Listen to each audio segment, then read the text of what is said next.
Hey, everybody, welcome to Truth Teller Tales. I'm Ellen, and I am dedicated to interviewing those truth seekers who became truth tellers and have always had this unwavering faith in this most amazing time in our history. Today, I am so excited and so honored to have a fella that I have watched for years, and he's so down to earth, and he's always just kind of wanted to understand what's happening. And he has such a straightforward way of talking and getting the information out. And wow, I just feel so excited to have him here. And I'm going to have him join right now. Patriot Underground, woo! Thanks for being here.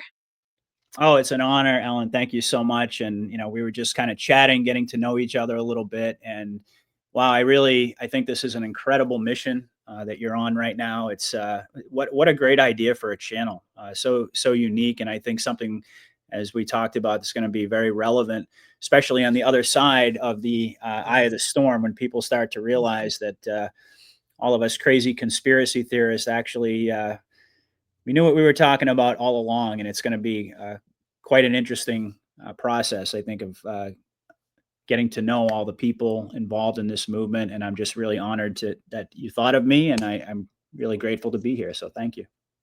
Well, thank you. And you folks are going to be studied for generations, I believe. And I got that tap saying that you will be. So I just am so thrilled and genuinely interested um in your stories. And so first to start out before we go back, um, I just want people to know who don't know who you are, kind of where they can find you and what you're doing right now. Sure. Well, primarily, my main platform is on Rumble. I actually Mhm. started, and we'll talk about that in a minute, but I started on BitChute back in 2021. And for a long time, that was like my primary platform. And then Rumble really wasn't doing all that much. And it seemed like almost overnight, and somewhere in early 2022, my Rumble channel just kind of took off. So ever since then, that's really been Mhm. kind of my home base. But yeah, if you just search Patriot Underground on Rumble, it'll pop Right. right up, and I'd really appreciate it if those who are watching right now, if you're interested in what I do, please give me a follow. And also, I have a growing presence on X as well. I was kind of late to Mhm. the party with that. I was really primarily a Telegram guy. You can find me on Mhm. Telegram as well. You can just search Patriot Underground, and you'll find uh, my channel there. But yeah, I have a presence on X as well, so you can give me a follow there. That would be great. And so yeah, I've just what am I doing now? I guess just like every other anon, we're getting like a month of news every single day. It seems like, and just trying to stay on top of everything and provide my audience with what I like to consider high quality analysis, and they really do appreciate that. So I'm sort of focusing now. I mean, I've done a lot of things throughout the course of my journey, but for a long time I was very much kind of more focused on my solo work, and then I branched out. Mhm. My platform started to grow, and I started interviewing a lot of different people. Mhm. Something that I still do today, but I'm kind of scaling back with my interviews now, and trying to focus more, kind of coming full circle, focusing more on my solo analysis, because uh, that's really what my audience, they continue to tell me over and over. We want to hear more of your solo stuff. That's really what we love the most. Agreed. So that's what I've been trying to do, and the channel is continuing to grow, which is great. It's not really so much as uh, an indicator for me to like pat myself on the back or anything, but rather an Oh, indication that the truth movement is growing, it and really is. so And it's two things, I enjoy seeing you on, like, I love Joe with Truth Stream too. So when the two of you were together pretty recently, and yeah, Scott, that's yeah. that was kind of an epic conversation you guys had. But then you by yourself, when you have it's about an hour that you'll just tell information, that is priceless to me. I mean, that you're because you're just so down to earth, and your information is not just made up. I mean, you really just analytically go through it in such a clear and concise way, and it's just really enjoyable. And wonderful to listen to. So yes, I concur. Please keep doing that for sure. Thank you. I do appreciate that. And I mean, it's how I started my work. I never really had any uh, ambitions or expectation that I was going to become any sort of a focal point in the truth movement by any stretch. It was just a way for me to, uh, at the time, I needed an outlet because everybody in my life thought that I was completely insane, including my own, my family, my wife. Right around 2021, and it started that way for me, and it was really just about me sharing my own views, and Yeah, gradually it turned into it took me in a lot of different directions, but I'm starting to feel like I'm gravitating more toward my roots and where I began. So it's kind of a good feeling. it really it resonates for sure. We really love it. So now I want to go back to the beginning of Patriot Underground's life. So tell us, just start. I want to hear where you were born, kind of about your family and stuff like that. Okay, sure, yeah. Well, I'm from Massachusetts, and Okay. for a long time I was very reticent to reveal any sort of details about my background. I don't know if you know, but for the first couple of years, I didn't even go on camera. I was just, it's Mhm. just a voice in the background. But yeah, I grew up in Massachusetts. I grew up in, I guess you could say, middle class home. Mhm. I uh, I always had I had two loving parents. I was raised as an only child, so I never had any siblings. Okay. And in some ways, I think that kind of contributed to my nature and the way that I am. Very sort of introspective. Um, Mhm. Probably would describe me as being somewhat introverted. It's sort of ironic because when you become a semi-public figure, people can't imagine that you're like an introverted person. But Right. that's the truth. That's usually how I operate. But yeah, that was my background. Born and raised in Massachusetts. I went So to how was school? How was like so you were you introverted in school? Did you gravitate towards athletics? yeah, oh, yeah, Were you for sure. studious? Yeah, I was always I was always good in school. I can't say that I took it seriously that much Mhm. until I got to high school. I was very fortunate in that sense because my maturity level kind of it clicked at the right time, and I started to really focus and do well in school. But yeah, that was always uh, part of my experience. I never struggled academically. Um, Mhm. my I guess you could say my main struggles, and I've talked about this in sort of a vague way. I've never gotten into Mhm. the details because they're very personal.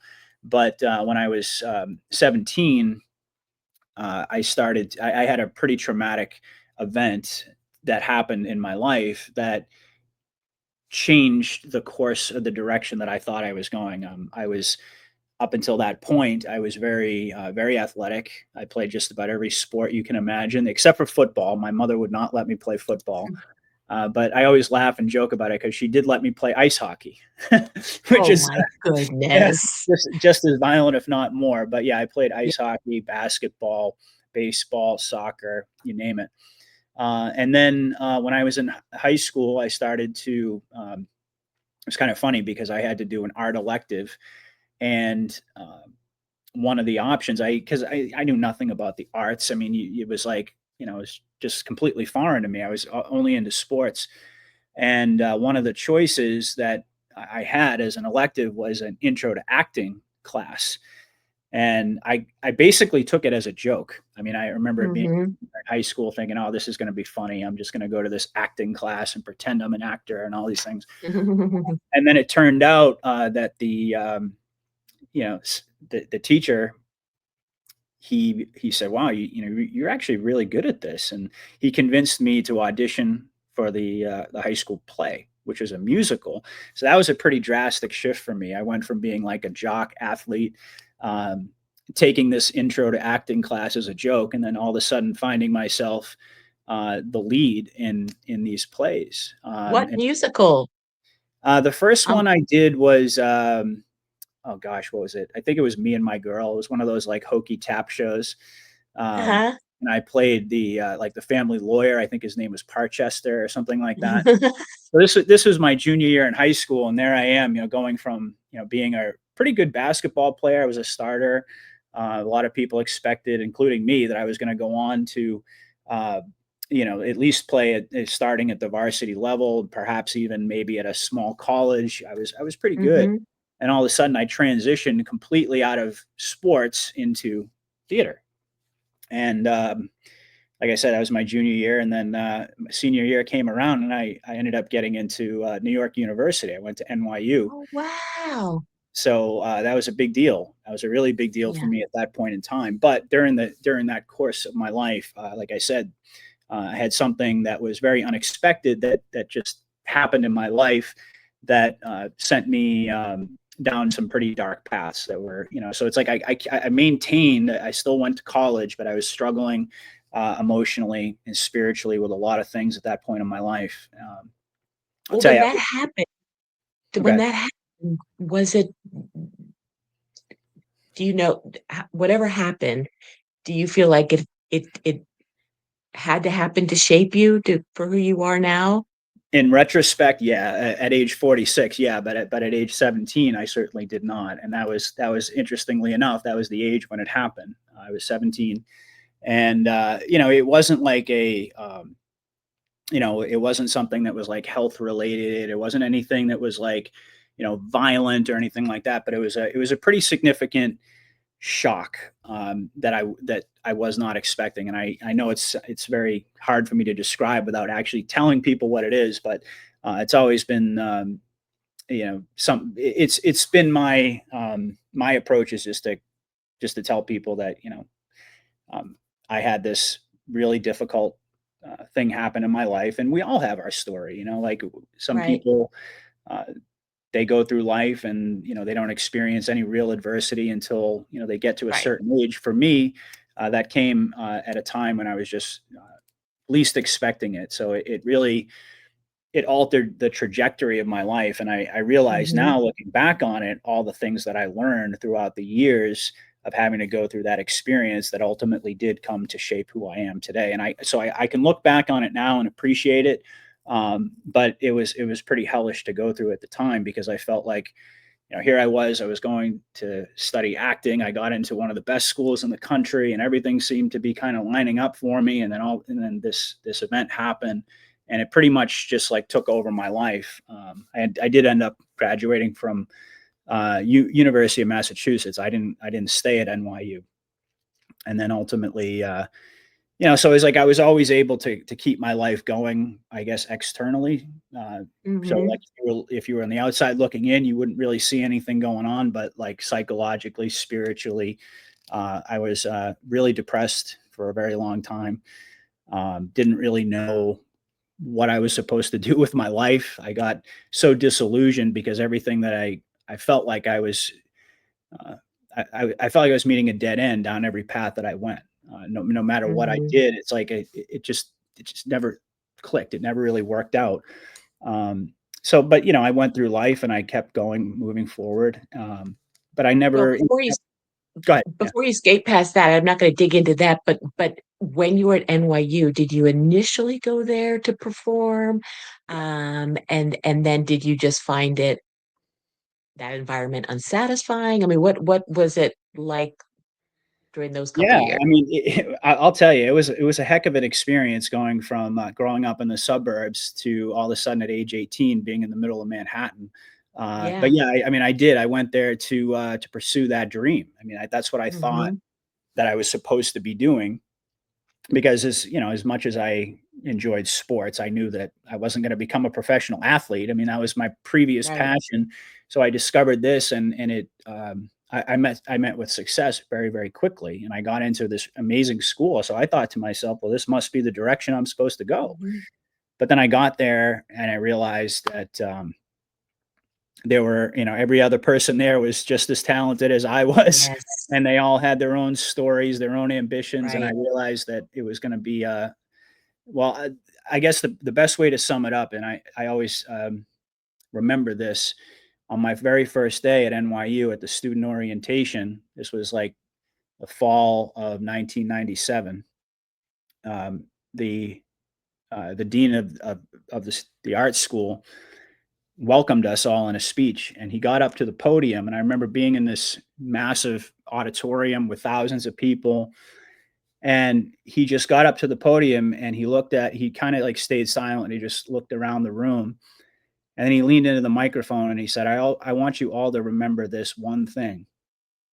If you can imagine yourself doing anything other than becoming an artist, if you can imagine yourself anywhere else in the world right now, then you're in the wrong place. And all of a sudden I was like, whoa. And I never forgot that, because at that point in time, I Mhm. mean, I thought this was what I wanted. And, Right. I was in the crowd nodding my head like, yeah, yeah, I'm in the right place. But I think, there was a part of me that was questioning that. And as I started to go through this experience, I realized that pursuing that type of a life Mhm. was not at all what I was really, I didn't have the stomach for it. I started to Yes. meet with agents, and you start to be introduced to the business side of it all. And now, of course, Yes. looking back on it, I realized that was a blessing in disguise, because I mean, Yes. if I were to be successful, and I was, wrapped into this culture, and went to Hollywood and all of these things, and I would have Right. been exposed to unspeakable evil that I Yep. didn't even know existed at that time of my life. So I realize now that God closed that door for me, and that was one of the greatest blessings. So I just have to interject really quickly because um, it I normally don't, but it resonates with me so much because I was a vocal coach for 25 years. I'm a member of the Screen Actors Guild, and I had a performing arts academy. So this is all up my alley. And I always thought the same thing, that that was gonna be my path. And it wasn't. And I realize now, of course, it wasn't supposed to be my path. Exactly your point. And so it's just really fascinating. But what's really cool is that you must have a really good singing voice. I'm not sure how good it is now. I was good enough to be in high school, sure, yeah. But have you watched the Yes, High School Musical lately? Not yes, exactly but world class voices, but no, I could here's the sing. other I could I get bet by. you could have. And here's the other thing that I think probably was good that you got into NYU, which was top, top, top, right? Because then you could immediately see the amount of talent around you and then see the business side of it and see out in the streets of New York, people hustling and trying to make it and so talented. And you could see that this was maybe not what you're supposed to do, as opposed to if you had gone to a small school and you were the star, and that would have prolonged that. It's just really interesting how things work. Yeah. And so how long were you there until you decided to switch out of that and switch schools? Well, I was there until it wasn't long before 9/11. Actually, and interestingly enough, I my junior year, and I transferred. I think it was like halfway through my junior year, so it was probably somewhere around 2000. But the dorm that I stay, and it's kind of weird to call it a dorm because it's New York City. There's no central campus, but the building that I lived in was so close to the towers that I actually got my coffee there every morning. I would Oh, stop at World Trade and go to Starbucks, get my coffee, and then I would take the subway to like the main area where all the classes were, which is closer to yeah. Washington Square Park. So yeah, it was somewhere around mid 2000 where I Mhm. decided that I had had enough. And like I said, it was eh, for years I looked back on that and I thought to myself, I played that what if game, like, well, if Mhm. I just had come to NYU with a clean slate and I hadn't been dealing with all of these emotional, psychological issues that I was having at that time, maybe things would have been different. And so that was something that kind of haunted me. But I got to a point where I realized that I just wasn't thriving in New York. Um, Mhm. I was I was leaving the city as often as I could. I just felt like almost like the walls were closing in. I was like, this just isn't working for me. Uh, so yeah, I decided that I was going to move back home, Mhm. um, and then I finished out at UMass Boston. Mhm. That's where I got my degree, and that's basically those are my college years. But yeah, it was a very very turbulent time in Mhm. my life, and it actually kind of extended. I would say probably till about the time I was 30, from age 17 to Wow. 30, was very, very chaotic for me. And but once I hit that age, I started to kind of put the pieces together a little bit and sort things out that had happened to me in the past, and I was able to to move forward with my life. But definitely was not the way that I had expected to go through my college years. Like I said, it was Yeah. a um, it was very turbulent, and it sent me in down a lot of different paths that I never imagined I would go down. But now looking back on it, I realize that I can draw upon all of that Right. experience, and it's part of, I think, what you know it makes me helps me resonate, or my audience resonate. Absolutely. So Couldn't agree with you more. And so, when you graduated from college, did you then think, did you stay close to home when you were looking for work and stuff? yeah, yeah, I pretty much. I mean, I live only about 20 minutes from where I grew up. So yeah, New York was a an experience, but once I came back to Massachusetts, I've pretty much been here ever since. Yeah. And so, how was it when you were looking for a career or a path? Um, did that add to your angst during that period before you were 30 years old? Sure. Yeah. I mean, I didn't really know I graduated, and I'll be kind of vague here because I don't really talk about what I do for work Hmm. now. Mainly just as a protective measure, because it's not the Hmm. type of job that's would be very open minded about the type of podcasting that I do. I'll just kind of leave it at that. Right. But yeah, I didn't really have a clue what I wanted to do. I mean, I started out with this dream to be an actor, and then I ended up, graduating with a degree in something totally different. My first job out of college was I worked for like a software company, which was really kind of weird. But they hired me, and I traveled around the country. I did that for about a year. I worked as an insurance adjuster for a little while. I sold mortgages for a little while. I mean, I was like I Hmm. was just trying to figure out, like, what am I supposed to be doing? And Right. even though I was able to always have a job and to progress Hmm. through life in that sense, I just never felt like I was being fulfilled. Like I Right. always felt like I was searching for something, Yeah. and I never found it. That's the thing. Even though I've been in my current job now for about 20 years, certainly not Wow. something that makes me, super excited to bounce out of bed in the morning. It's not something that Right. fuels my passion. Like I say, it was the podcast that did that. Something that I absolutely, I never could have anticipated in a million years. Yeah. But yeah, Yes, but I want to talk about that. But what at 30 do you think happened that gave you an introspection or reflection to understand maybe things you didn't understand in the past?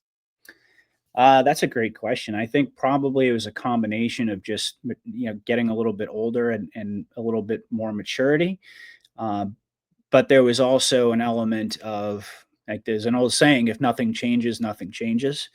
And I Yeah. realized that I was at that point in time I was living a lifestyle that I like I said, I never imagined that my life was gonna kind of turn into this chaotic mess.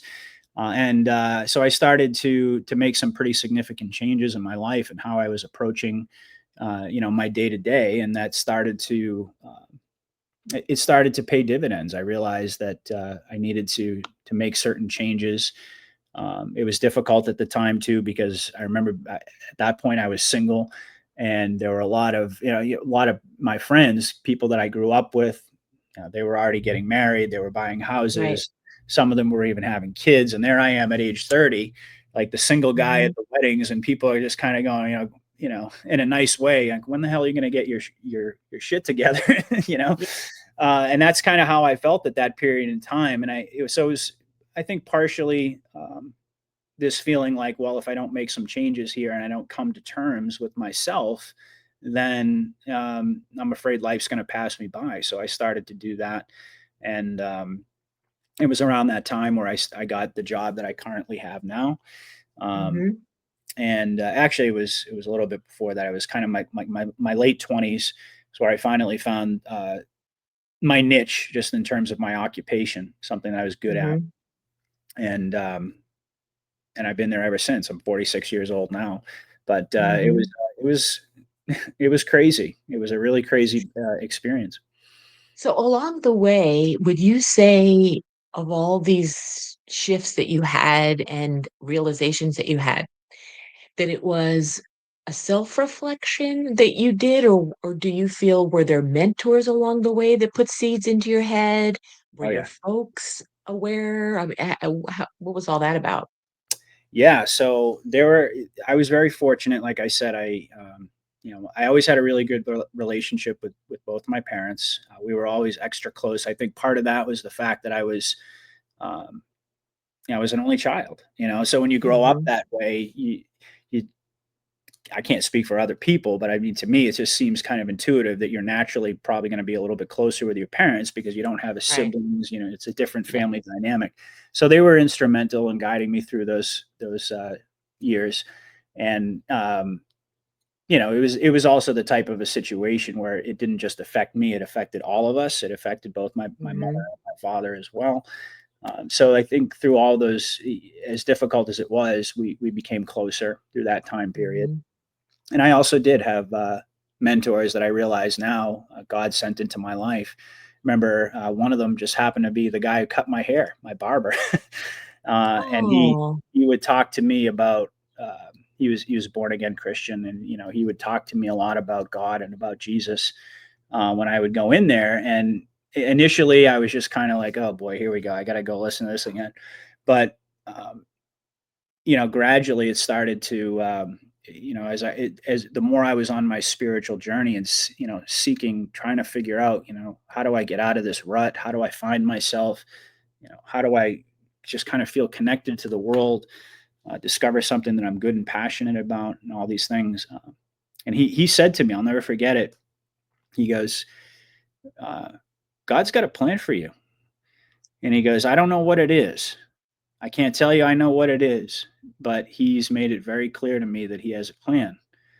And this was when I was probably, oh gosh, I was maybe in my early 30s, something like that. And I'm thinking, yeah, well, it'd be really nice if the plan is, to introduce me to a great girl, and so I could get married and have kids, and and maybe, I don't know, discover something that I'm passionate about.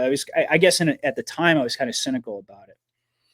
And then it was a funny thing because not too long after that, maybe a few years later, I started to go to church, and eventually I got baptized, and my life started to really take shape.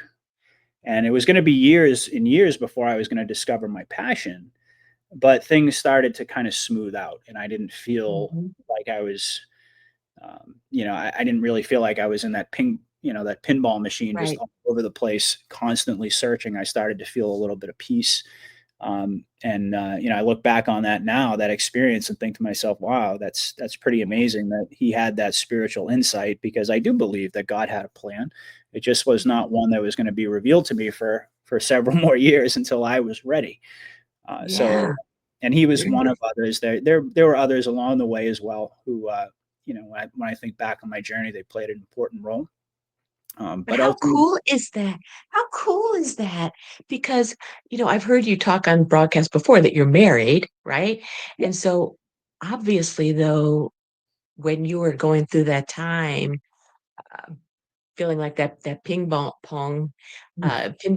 machine, and then it didn't obviously happen until you were of the frame of mind you needed to be in, more peaceful in that environment to be able to find the right person.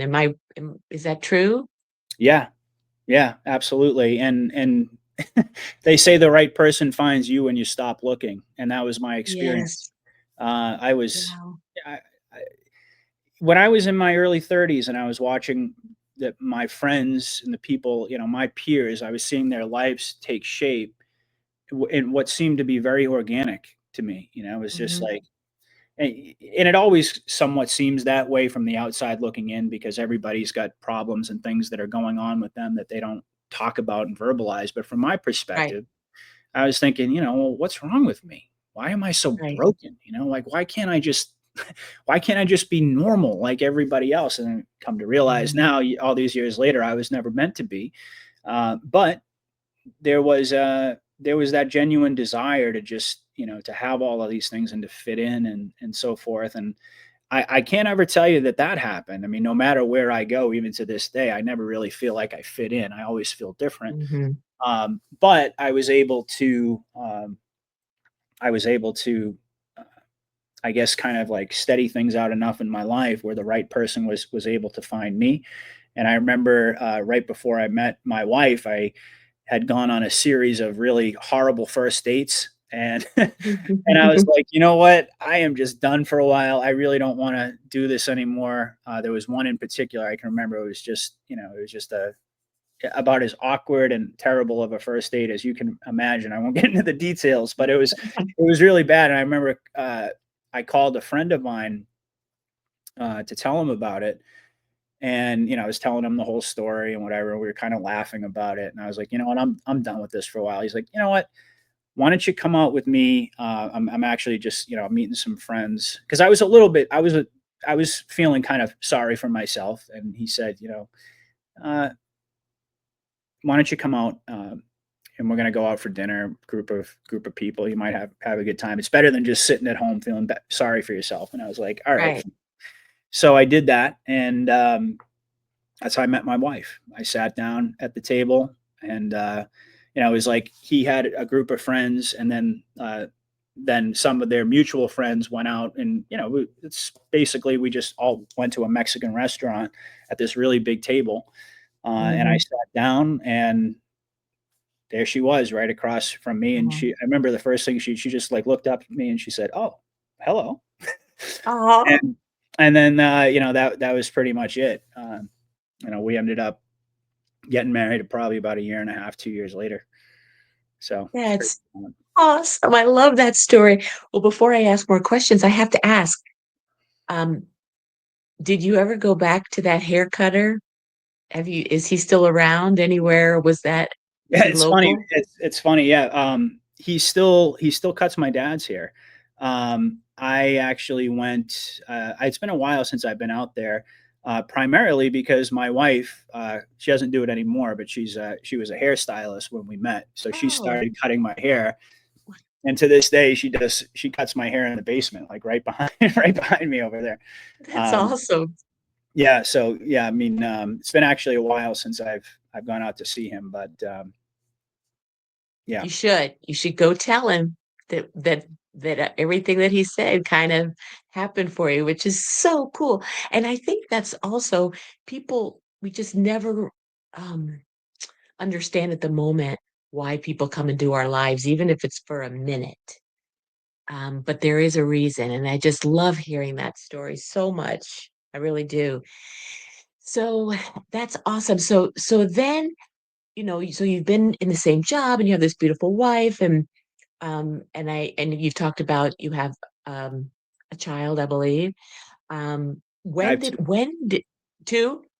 Yeah, I have 2 boys, 10 and they're, 10 and 7. Oh my goodness, I bet they keep you busy. Yeah, they sure do. Yeah, they're upstairs right now playing video games though, so they're kind of at the age Okay. now where I can, daddy can come downstairs and It, do his thing. And but 3, yeah, 4 years ago it was a lot more of a challenge, that's for sure. I am sure.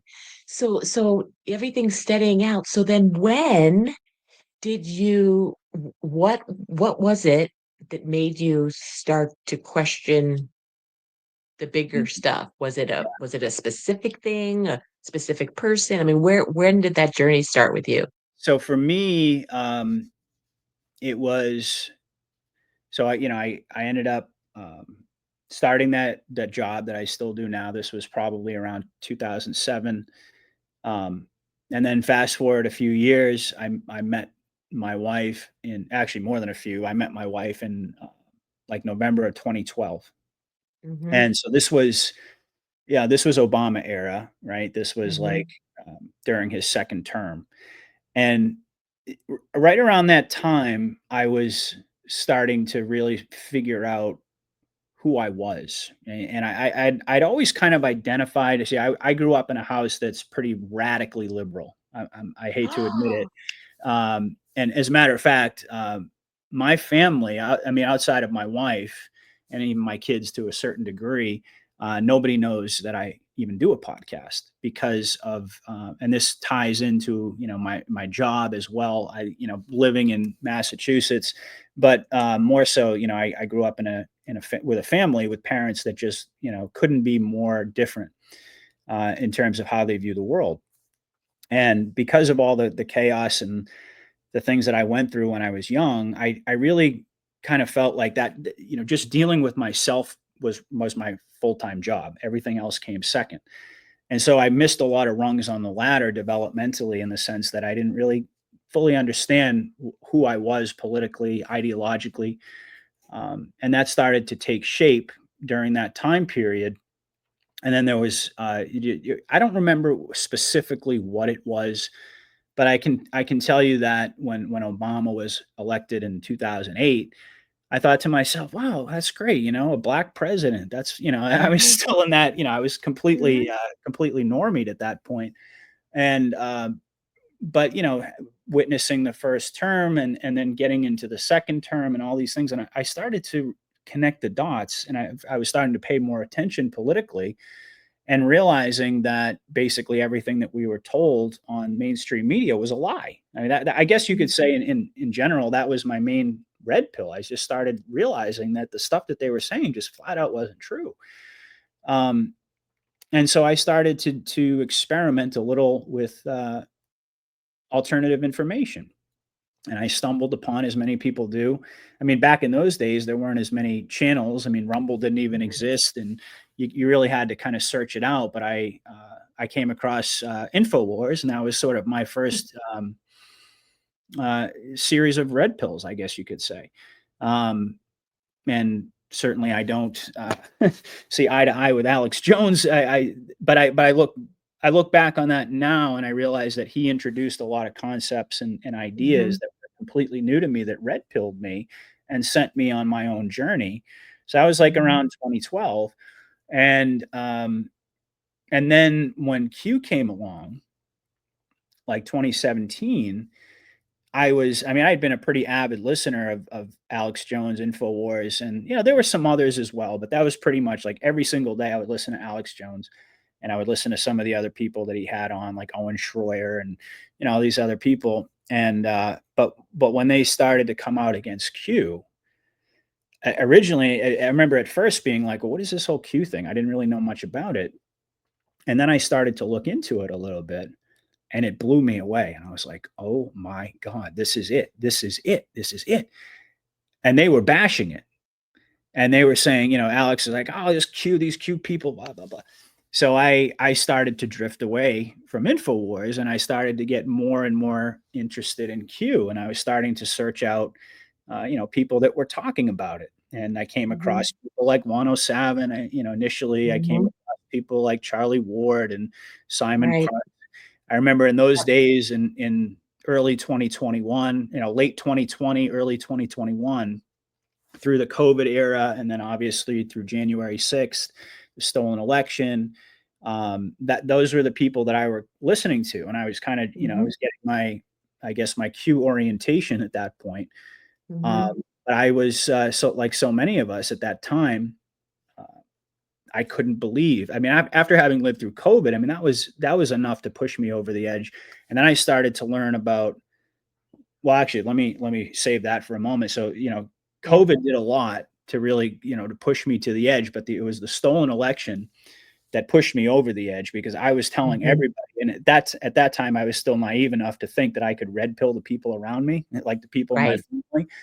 And like so many of us, I kept setting myself up for embarrassment and humiliation, because I said to my parents and my friends, I'm like, there's no way they stole the election. First of all, how can you not see that they stole this election? It's the most obvious thing in the world.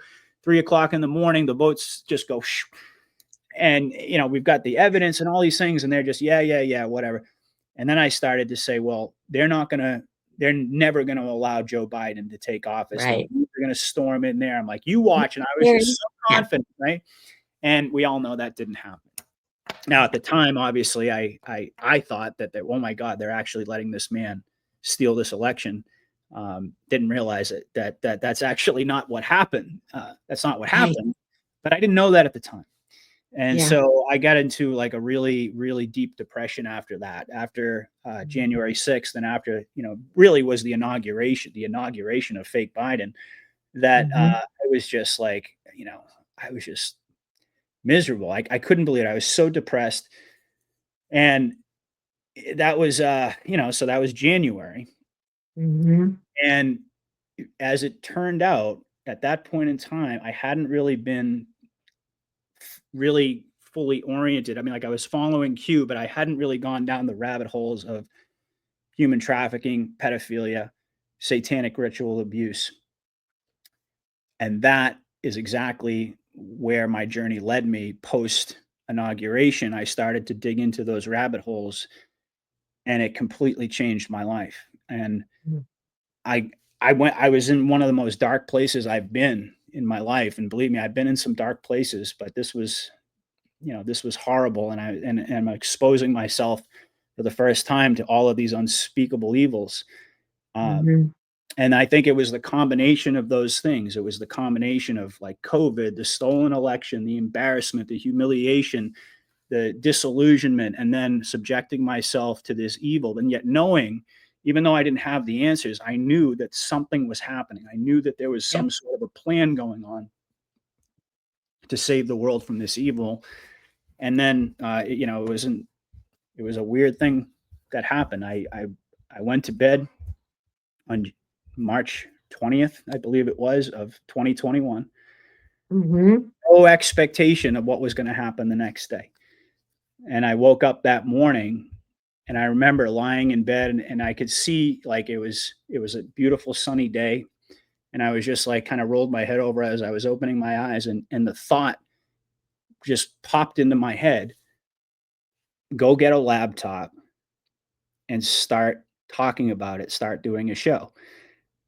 And I was like, this came, and by the way, I probably should have also shared one other thing, and then I'll let you Yes, jump in. please. But during the time period when I was exposing myself to all of the human trafficking and pedophilia and all Mhm. these things, I was so shaken by it, but I had nobody I could talk to about it. Mhm. And so I was driving around in my vehicle, and I was recording myself talk. Ah.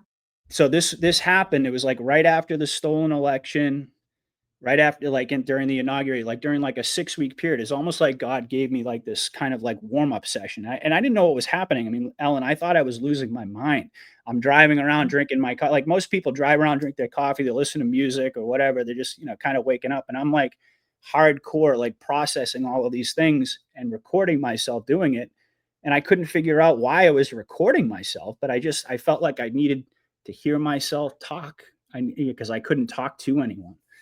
But then I woke up that day and all of a sudden God just put that thought in my head, go get a laptop and start a podcast.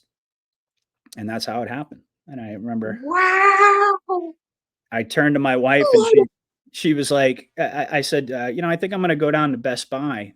I remember I went out for coffee that morning. I did my normal thing where I recorded myself, and I came back and I said to her, I think I'm going to go down to up to Best Buy. She said, for what? I said, well, I'm going to go get a laptop. And she goes, why? Like you already have a work laptop. It was just like a crappy Chromebook, but she's like, well, why do you need a laptop? I said, well, I think I'm going to start a podcast.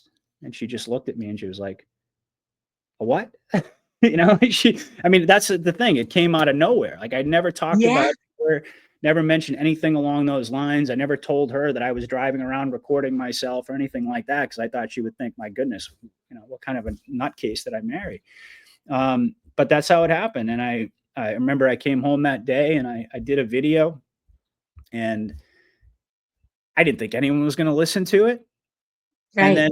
then, this was on BitChute, and it was only like a 10-minute video. It's still up on BitChute, by the way. It was like a 10-minute Oh. video where I'm talking basically about before it's news and like, these are the some of the individuals that I'm listening to and kind of providing a little commentary about the state of the world and how something really awful is happening in a country, blah blah blah. It wasn't a particularly brilliant video or anything, but then I started to get like followers. You know, people started to like put in the comments like, "Well, I really like listening to you. I like the way that you talk, the way that you explain things," and so it inspired me to do another one.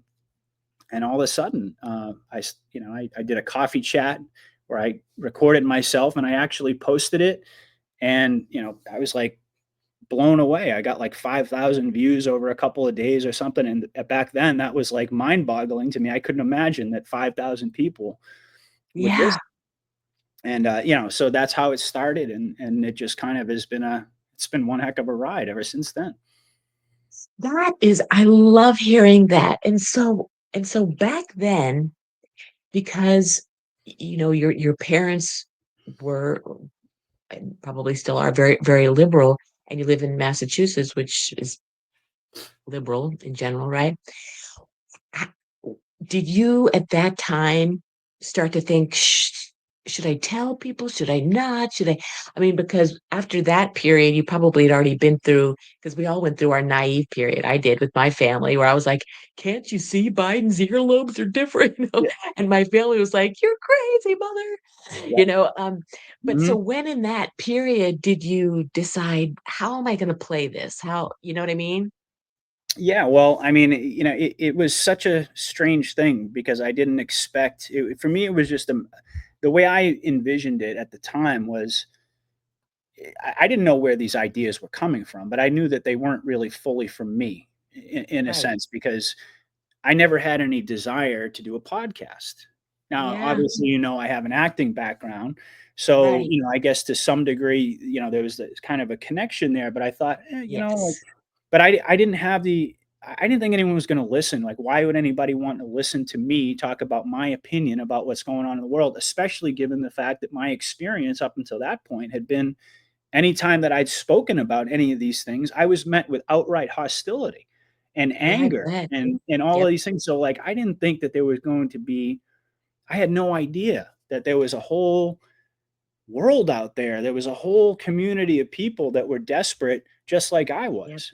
And the only difference Hmm. between myself and all those people is that I stepped forward and I just decided I was going to do this. So but it was just a means of like therapy for me. It's the way it started, but I also recognized that it was very important for me to keep my anonymity and even to this day, I still don't want to share what I do. It makes me sad at some level that I can't share, or let's put it this way, I choose not to share these things at Hmm. this point in time because I feel like our relationships have already been so strained and so damaged by this Hmm. division that Hmm. if it's revealed too soon and it's going to be Hmm. completely misconstrued, and I would lose any semblance of a relationship that I have with the people that I love, and that brings me a lot of Right. pain. Um, Right. but I realized that in order for me to navigate it successfully, I needed to first of all be anonymous, Yep. and at that point, I absolutely would not go on camera. I Hmm. refused. I just didn't even. I never thought that I would. Quite frankly, it was a few years later that I made that decision. But I knew that I had to keep it a secret from my family, from my job. Not so much because I care about what the people, what my coworkers would think about me, but it's the type of situation that if if it were to be discovered that this major QAnon, as they call it, influencer is working in this environment, that would cause a lot of problems, and it might jeopardize my job, and by extension my ability to provide for my family. So I was like I can't do that. So I just decided that I was going to I was going to stay anonymous and stay off camera and keep it a secret. Obviously, my wife's on a need to know basis, but everybody Yeah. else doesn't know what I do to this day. So So why do you think you got that tap on the shoulder to actually be on camera? What shifted that there? that I attribute to my audience. Quite honestly, I have been so blessed by my audience. I don't even know the things that people have said to me in response to what I do have touched me at such a deep level. Like I said, I mean, I was met with outright anger, hostility, rejection, even hatred for revealing the things that mattered the most to me. Yeah. You know, the things that were in my, the things that really were that I was the most passionate about. Yes. And so, and that's coming from all the people that I love. Right. And all of a sudden I'm introduced to, I guess, a group of strangers, you know, people that I've never met face to face, but that embraced me in a way that not even my family would, you know, and Yep. loved me. And um, I don't, I know that there are a lot of people out there who do what I do, but I can't imagine that there's anybody who has an audience that's been as loyal and loving and Mhm. supporting as the one that I've had. I mean, people have said things to me, and to this day, I just, you know, I I get emotional when I read some of the comments that I can't believe it. I really can't Mhm. believe what I'm even reading, the things that Right. people are saying to me. So it was because of that. Nobody ever asked me to do it. You know, no one in Mhm. my audience ever said, "Gee, we want to know what you look like." I mean, in fact, a lot of people are just saying, "Ah, stay anonymous. You know, you don't have to worry about it." But I think I reached a certain point where I started to feel so close and such a kinship, you know, with the people that follow me, that I wanted to share more of who I was. Mhm. And initially, you know, back in those days, I did more coffee chats, and I Mhm. remember as I was kind of getting, it took me a while to build up to the idea. It was the same thing, like the same voice in my head that told me, "Hey, start a podcast." Was said, you know, maybe it's time for you to, Right. you know. But I wasn't ready to do it right away. So I remember I kind of like blurred out my face. I put out a Yeah. few videos where it's like you could see my basic, you know, profile, but you didn't really make out the details. So I did a few of those, and then finally one day I just woke up and I said, "All right, I'm going to do it. I'm going to take the plunge here." And you know, and just trust, you know, that God put me on this journey. This was not something Yeah. and it's so funny because earlier you asked me, you know, like, you know, what did you want to do with your life? And, you know, I said, I was always searching. I was always like looking for something. And so here I am, like 41 years old. And all of a sudden, out of nowhere, I discover a passion, you know, something that Mhm. I'd been searching for my whole life. Um, and so you know, a couple of years into, I think I've been on camera now for at least a couple of years. Um, and I just decided, you know, I'm going to go for it. And Mhm. people were kind of like, "Oh my God, it's so great to see you." You know, and a lot of folks said, you know, you look very different than what we imagined, what we, you know. But Mhm. then there were some people who said just the opposite. But um, you know, it was a transition period. It took me a little while to get used to, but now it's just, you know, it feels natural and normal. But in the beginning, I was really, you know, nervous about it. Yeah, I'm sure. And so I love hearing about the whole progression because it just makes so much sense. But I just have to ask, so, you said that your wife is on a need to know basis, but what about your folks? Who you have this incredibly close relationship with? Do they have any? Did you first try to red pill them and they were not hearing it? Do they even know you do a podcast? What does that look like now? Yeah, no, they don't know. They don't know. Okay. And uh, politics, religion, you know, these are two things that are very, very divisive. Yeah. And I, you know, I think the first thing that separated me, or you know, made me feel somewhat estranged from my parents, was when I started to really get into going to church and, you know, baptism and all these things. Because not that they're anti that, but they just didn't really understand it. You know, like they just kind of Hmm. were like, what, you know, like, and then, but it was more so the political stuff when that started to emerge. Um, they were probably like a lot of parents out there, they just had the expectation that I was going to sort of follow in their footsteps and see the world in Right. the same way. Um, and it put a massive, massive strain on our relationship. And to this day, you know, I just choose to steer clear. At this Yes. point in time, you know, my parents are in their 80s. I Mm, hope and I pray that, that they're going to be around and they're going to make it to the other side of this, and there'll be some sort of an understanding, a reconciliation period. I'm not counting on that because who knows? mhm. But you get to a certain point and you realize that I tried. I mean, my goodness, Yeah. I tried red pilling them 6 ways from Sunday, and nothing that I ever said did anything other than drive us farther apart. And so Yes. I didn't want to lose that relationship, and I still don't. I mean, again, going Right. back to my childhood, they were all I got. I didn't have any brothers or sisters. All I had was my parents. And the last thing I want to do is to lose and to sever that relationship. But yet at the same time, I also recognize that, like, if I didn't embrace who I am, then Mhm. I was gonna suffocate myself. You need to be Right. who you are. And it was Yes. a really, really difficult thing, and it's still something that I struggle with to this day because believe me when I tell you, there's a part of me that would love to share this type of thing with my family and to say, like, can you can you believe it? But then there's the other part of me that I don't want to risk.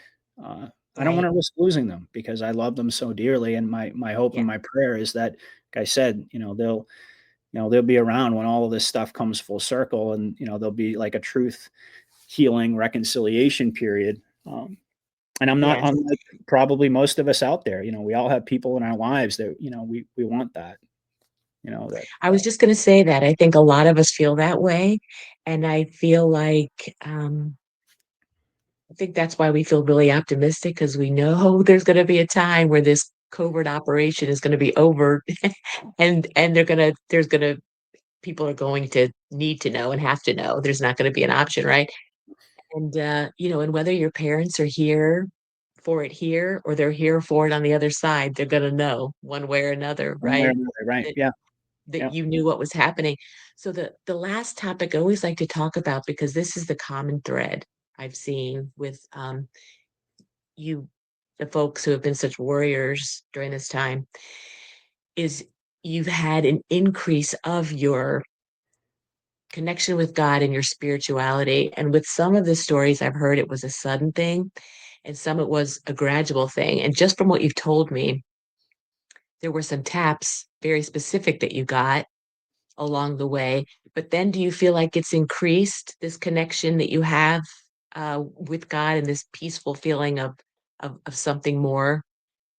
No doubt. Yeah. I feel like when I started making those recordings in my car, and I was kind of responding to something outside of myself, but I couldn't quantify what it was. I always had a relationship with God. There was never a time in my life, no matter what I went through. As a matter of fact, I mean, you go through difficult times in your life. That's one of the things that brings you closer to God. So I feel like I always had Yes. that relationship. The difference was is that I didn't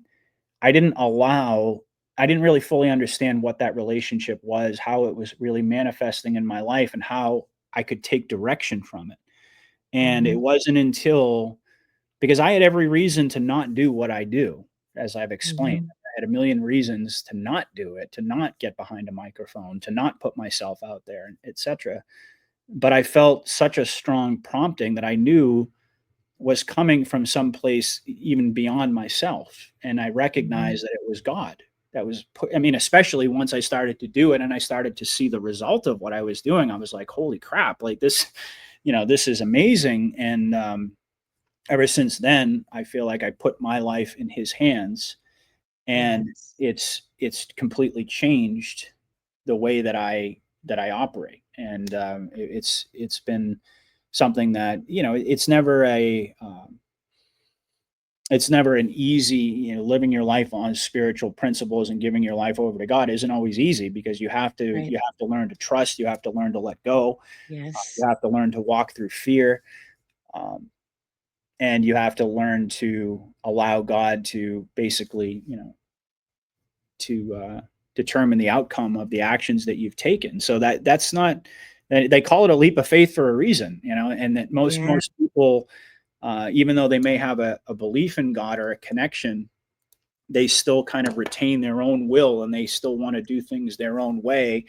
Uh, but I had lived long enough where I'd realized that, going down all of these paths and always reaching a dead end and always feeling disillusioned, and but yet at the same time I felt this prompting inside of me, that that's the thing I Mhm. can never figure out is, all right, well, if I'm not supposed to be doing something more, then why do I constantly feel this drive like I'm supposed to be doing something more, Yeah, especially after I've hit all of these different dead ends? You would think at a certain point I would just like throw my hands up and say, all right, that's enough of that. I'm just going to go through the motions like most people do in life, and not really right. think that I had some greater, grander mission. But there was that, I think that that was something that was ingrained inside of me for as long as I can remember. I always knew that I was different. I always knew Mhm, that something was driving me that I didn't fully mhm. understand. But once those two things connected, like once I realized that, God had been preparing me my entire life for this moment, then everything changed. And that was really the time when, I finally fully surrendered my will to God and just said, whatever happens, uh, all the things, I have a million things that I could be afraid of, but the passion that I feel to do this work and to be able to offer what I can to my audience and to have them respond so powerfully. It wasn't just like people were saying, "Hey, nice job, good podcast, whatever." I mean, I got people telling me that I was literally helping them stay sane. Uh, Yeah. you know, and beyond that, just that folks would tell me things that I in a million years I never could have imagined. That I brought them such a deep level of peace. Um, on and on. And it continues to this day. So that was really what it was for me when I started to realize that it wasn't, the need may have been coming from within me, but that God was using that to help other people. That's when it finally clicked in my head, like, wow, this really is a divine mission. This isn't, and it's beyond anything, the end result of it is beyond anything that I could have ever imagined for myself. So, I was saved from all of those paths that I thought I was supposed to go down. God spared me from all of those things. He protected me through all of those things. And even though all of those years I felt like I was angry at God for a long time, I'm not ashamed to admit it, because, here I was, like, my life was kind of cruising along just okay, whatever. I was a normal kid, normal teenager. And then all of a sudden, my whole life got flipped upside down, and it broke Mhm, something inside of me that never, fully healed. I figured out how to move forward in my life, but there are some traumas that you never fully heal from. Well, let's put it this way: they fundamentally change you, and it fundamentally mhm, changed the course of my life. I was relatively happy up until that point, and then I went from that to being like constantly unhappy, and that's putting it mhm, mildly, for a very, very, very long time. And I could never understand, like, what did I do to deserve this? mhm, Why is this happening to me? Why am I constantly searching and coming up empty? But throughout that mhm, whole process, I realize now that, he was putting me through all these trials. He was mhm. preparing me for what was going to be ultimately my main mission in life, which was to do what I do now. And that's a pretty profound statement that I can make now. At the time, like I said, I never imagined that anyone was even going to listen. And now I'm Right. fully convinced that all of the things that I went through, they prepared me. God, Mhm, I've always believed, God. I mean, we live in a this is a difficult reality. This 3D existence on Earth is not an easy one, but uh, for those who seek God, He never forsakes you, and He never yes. gives you more than you can handle. He always knows, I mean, and believe me, there were times where I was pushed right up to the edge of what Mhm, I could handle. But he always saw me through in my darkest hours. That relationship was always there, um, and I never imagined. I mean, I guess I got to a certain point where I just thought that this was going to be my life. That I was going to go through life and just be constantly searching, constantly unhappy, constantly disillusioned about my life. And then, I wake up one day and my whole life changes, and it's never been the same. So and how divine is all of that, and that what a and when we go back and you go back and look at your book, right? And how it had to be written and how God has his hand on all of it. And we're all doing what we're supposed to be doing at the exact right divine time because you took that step of knowing even one step further to showing, and you have affected people in the most profound way who had the knowing across the world but weren't able to get out there publicly. And you created such calm and with people that felt disconnected at that time from their families. And it's the lighthouses that you all are that add this layer of biblicalness that is happening right now when you just really, as terrible as we learned the things that were going on under our feet, there's such a greater good. And the fact that there are those around us like you who, through what you went through, are able to now share all of it in such a divine way. It I am eternally optimistic because I can see it as clear as day. And you sharing your story again, it just puts an exclamation point on exactly what I know is happening and what's coming. And I can't thank you enough for sharing your story, Patriot, because it's an amazing story you just told, and I think the people that admire you and enjoy listening to what you're saying are going to even have a deeper understanding, and then from 50 years from now, people are going to be reflecting back, and so I just again, I just respect you and I admire you. And I just want to thank you for a lot of people who are going to be watching this and who watch you and continue to do what you're doing. Okay. Absolutely, yeah. I mean, it was a great experience talking to you. But as I'm sitting here talking, I'm thinking to myself, so much of this. I mean, I think it's amazing what you're doing in putting together this collection of interviews. But so much of the things that we talked about today, I can remember talking about with my audience. And that's one of the things I do believe that. Um, is the reason that people feel such a resonance and a connection and Yeah. that sense of loyalty that I have from my audience is because something happens to me when I start recording, and especially when I do Hmm. them off the cuff and I don't have notes in front of me.